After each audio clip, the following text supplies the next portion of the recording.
کہ ایک ایرانی فائٹر ایئرکرافٹ بندر عباس سے ٹیک آف کرنے والا ہے۔ ریڈار کنٹرولر نے اس ممکنہ فائٹر طیارے کو ٹریک کرنے کے لیے بندر عباس پر اپنا کرسر یعنی ریڈار کا پوائنٹر لاک کر دیا، لیکن بندر عباس ایئرپورٹ پر حادثے کا شکار ہونے والا ایرانی ایئر لائنر ایئر بس 300 طیارہ اس فائٹر طیارے سے پہلے ٹیک آف کر گیا۔ ادھر امریکی بحری جنگی جہاز میں ریڈار کنٹرولر کا وہ لاک جو دراصل فائٹر ایئرکرافٹ کے لیے بندر عباس پر رکھا گیا تھا، اس سول مسافر بردار طیارے کے ساتھ ٹیگ ہو گیا۔ اب بحری جہاز پر موجود ریڈار کنٹرولر کو اپنے اسکرین پر یہ طیارہ ایرانی ایئر فورس کا فائٹر جیٹ دکھائی دے رہا تھا، جبکہ حقیقت میں یہ ایک مسافر بردار طیارہ تھا جس میں 290 لوگ سوار تھے۔ یہ طیارہ اپنی فلائٹ پلان کے مطابق اپنے مقررہ روٹ پر آہستہ آہستہ بلندی کی طرف جا رہا تھا، اور اس کی بلندی میں یہ تبدیلی امریکی بحری جہاز کے ریڈار کنٹرولر کو بھی نظر آ رہی تھی۔ صورتحال یہ تھی کہ ریڈار کنٹرولر اس طیارے کو ایرانی فائٹر ایئرکرافٹ سمجھ رہا تھا اور دیکھ رہا تھا کہ وہ صرف 20 میل کے فاصلے پر رہ گیا ہے اور اس کا رخ براہ راست بحری جہاز کی جانب ہے۔ یہ اس کے لیے انتہائی پریشان کن لمحہ تھا۔ ان کے پاس کوئی اہم ترین فیصلہ کرنے کے لیے صرف 7 منٹ کا ٹائم باقی بچا تھا۔ بحری جہاز کا کیپٹن جو اس کے دائیں طرف بیٹھا تھا، ریڈار اسکوپ پر یہ سب کچھ خود بھی دیکھ رہا تھا۔ اسی دوران چند منٹ اور گزر گئے اور ایرانی طیارہ بحری ہوائی جہاز کے مزید قریب آ گیا۔ اب امریکی بحری جنگی جہاز کا ریڈار کنٹرولر شدید دباؤ میں تھا، کیونکہ اسے یقین تھا کہ یہ ایرانی فائٹر طیارہ ان پر حملہ کرنے والا ہے۔ اس نے کپتان سے کہا کہ اس ٹارگٹ کو انگیج کرنے کے احکامات جاری کریں۔ اس وقت کیپٹن اور ریڈار کنٹرولر دونوں کے ذہنوں میں ایک پرانا واقعہ بھی تازہ تھا، جب ماضی میں ایک امریکی بحری جہاز پر فائٹر طیارے نے میزائل سے حملہ کیا تھا۔ اس وقت بحری جہاز کے کیپٹن نے قریب آنے والے فائٹر کو نشانہ نہیں بنایا تھا اور نتیجتاً طیارے کے میزائل حملے سے جہاز تباہ ہوا، جس میں 33 امریکی ہلاک ہوئے تھے۔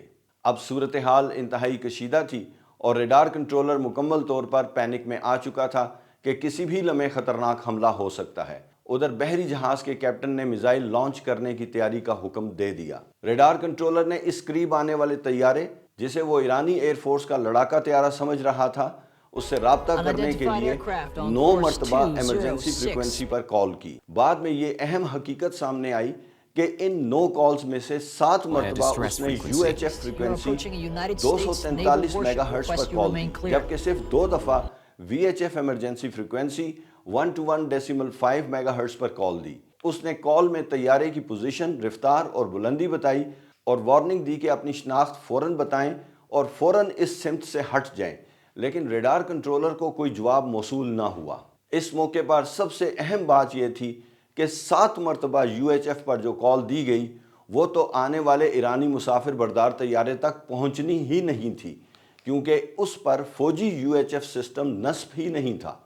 باقی رہ گئی 2 کالز جو VHF پر کی گئیں، تو وہ ایرانی مسافر بردار فلائٹ کے پائلٹس نے سنی ضرور تھیں، مگر اسپیڈ میں فرق محسوس ہونے کی وجہ سے انہوں نے اس کال کو نظر انداز کر دیا اور جواب دینا مناسب نہ سمجھا۔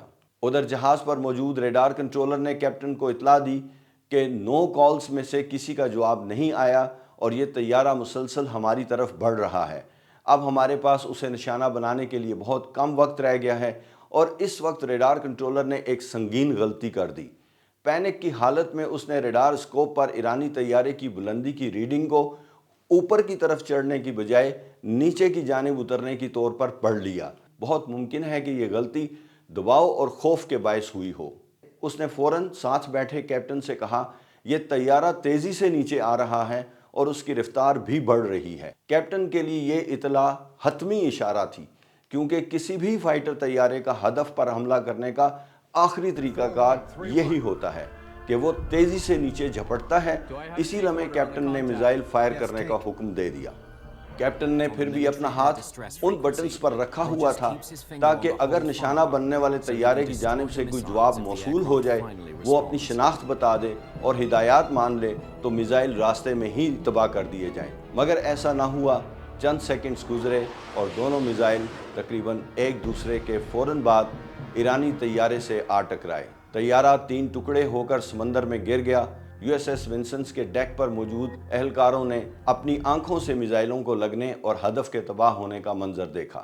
اہم بات یہ ہے کہ اس سمندر میں موجود باقی کسی امریکی بحری جنگی جہاز کی طرف سے اس ایرانی طیارے کے بارے میں کوئی وارننگ جاری نہیں کی گئی تھی کہ یہ ایرانی ایئر فورس کا لڑاکا ہوائی جہاز ہے یا اس کا ارادہ خطرناک ہے۔ ایران نے اس واقعے پر دنیا بھر میں بھرپور احتجاج کیا، موقف اختیار کیا کہ مسافر بردار طیارہ اپنے روٹ پر تھا اور اس نے کسی قسم کا حملہ کرنے کا کوئی اقدام نہیں کیا تھا، اور پھر بھی اسے امریکی جنگی جہاز نے کیوں مار گرایا۔